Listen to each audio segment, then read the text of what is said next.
Why do the greatest empires fall? It is a question that echoes through the silent ruins of history. We stand in the dust of forgotten cities. We trace the outlines of fallen walls. We wonder how something so vast, so powerful, could simply cease to be. A civilization that builds monuments to touch the sky can vanish. An army that conquers the known world can scatter like leaves in the wind. This is not a simple question of dates and battles. It is a question about human nature. It is a question about power, about pride.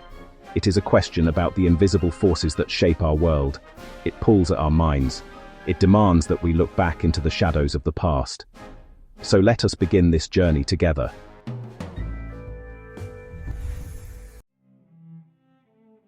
The blueprint of power, understanding empire. What is an empire? It is more than just a large country. It is a grand idea brought to life by force and ambition. An empire is a vast state. It rules over many different peoples, lands, and cultures. At its heart is a metropole, a capital from which power flows outward. This power is projected through legions, navies, and governors, through tax collectors and laws. It is a system designed to extract wealth, to impose order, and to spread a way of life. The growth of an empire is often a story written in blood and fire, but conquest is only the beginning. To endure, an empire must build the sinews that bind its territories together. Roads carry soldiers and merchants. Aqueducts bring water. Law and currency create a common life. In their golden age, empires appear invincible, centers of art, science, and philosophy. Think of the grandeur of Rome, the sophistication of the Persian court, the global reach of the British Navy. People believe their way of life is superior, their power a force for good, destined to last 1,000 years. Yet history delivers a sober verdict. Most empires fall, they do not last. The very things that make them great also make them fragile, too vast to govern, too diverse to pacify. Every empire tells a tale of ascent and of a slow, fragmenting descent, a repeating cycle of growth and decay. The shadow of inevitability, pride before the fall. All great empires share a deep belief in their own permanence. They come to see their power not as temporary, but as the natural order of things. This quiet, creeping pride blinds them to dangers gathering on the horizon. They stop questioning, they stop adapting, they become prisoners of past glory. Consider Spain in the 17th century, superpower of its day. A flood of American silver brought wealth and ruinous inflation. Domestic industry withered as the crown spent more than it earned on palaces and wars. Blinded by glitter, leaders waited too long. Success bred arrogance, arrogance bred complacency. In late Rome, citizens called their city eternal, even as the systems that made it great failed. Exceptionalism became a comforting lie as cracks spread. Like sailors lulled by gentle waves, they did not notice the water rising until it was too late. The weight of the world, the peril of overexpansion. An empire grows so large it can no longer control its territory. Borders grow too long to defend. Supply lines stretch beyond maintenance. Distance becomes delay and confusion. An order sent today arrives when tomorrow's crisis has already spiraled. Under Trajan, Rome reached from Britain to Mesopotamia, hundreds of thousands to defend the rim. Legions had to be paid, fed, equipped forever. New threats forced endless costly shuffles. Help arrived late, other sectors were left bare. Size became a trap. After World War II, Britain was exhausted. The empire's size became a liability. Independence movements surged. Distant governors raise taxes, command armies, and defy the center. The edges break first. Unity reveals itself as a fragile quilt of competing interests. The core is left isolated. A slow death of 1,000 cuts. The hollow crown, the rot of economic decay. Money is the lifeblood of an empire. It pays the soldiers, builds the roads, funds the state. When the economy falters, the imperial structure trembles. High taxes stifle trade and burden the poor while elites grow fabulously wealthy. Governments dilute their coins to cover debts. Prices skyrocket. Faith in money collapses. Late Rome raised crushing taxes to fund armies and a vast bureaucracy. Small farmers fled or fell into servitude. The denarius lost its silver. A soldier's wage could barely buy bread.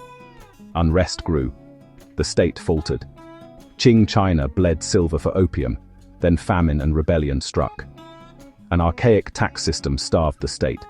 Bankrupt, it could neither quell revolts nor resist foreign powers. As trade shrinks, taxes fall.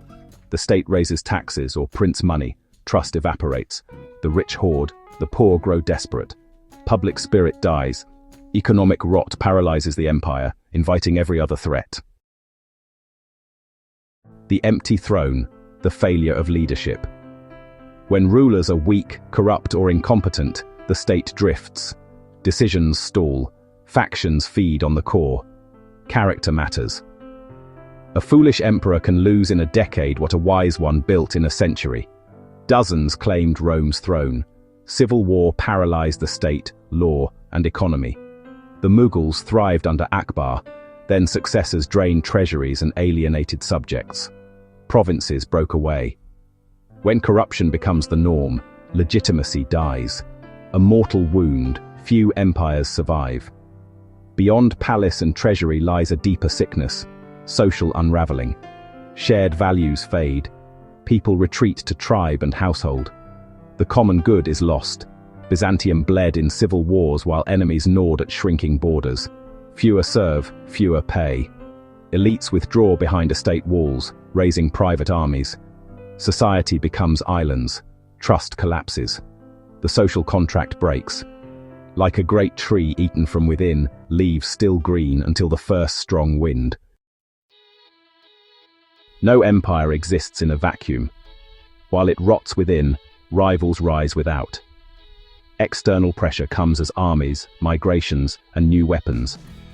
Often the barbarian only kicks in a door already unlocked. The Huns drove Goths and Vandals onto Roman frontiers. Rome, weak, divided, could not hold.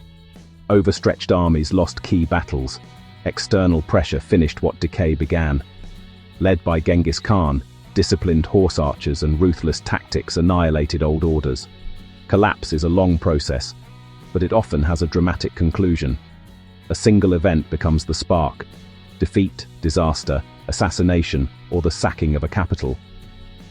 When the Visigoths sacked Rome, the psychological shock shattered the empire's aura of invincibility.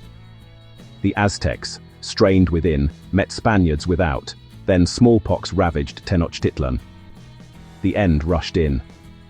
A healthy state survives shocks. A sick one has no margin for error. The wind did not kill the tree, the rot did. The wind merely revealed it. So we must look beyond the final scene to the long, quiet tragedy that preceded it. Why does this matter now? We look at fallen giants, Rome, Spain, Britain, and we see more than stories. We live in an age of global powers and interconnected systems. The pride that blinded emperors can blind leaders today. Overstretch can be military, economic, or political. Inequality fractures societies. Climate and migration echo old pressures. A sequence emerges: overexpansion, economic crisis, failed leadership, internal decay, then an external shock. This well-worn path is a warning. But decline is not always inevitable. Some empires endured by reforming and adapting. They reformed taxes, reorganized armies, and rebuilt shared identity. Not rigid strength, but flexible resilience. Nations can ignore the cracks, or act before fissures become chasms. Remember, empires do not fall because of one great battle or one powerful enemy. They fall because of 1,000 small surrenders to complacency, greed, and division. They fall when they forget strength comes not from monuments or armies, but from the trust and well-being of their people. This is the ultimate lesson the ghosts of empire whisper. If we listen, we can be wiser. We can watch for the signs. We can act before the final spark is struck. We can build nations that endure, not through force, but through justice, wisdom, and a shared commitment to a better future. Empires do not die from murder, they die from neglect. The patterns are clear. The choice to learn from them is ours. Subscribe to Rise and Relic to continue deciphering history's greatest lessons.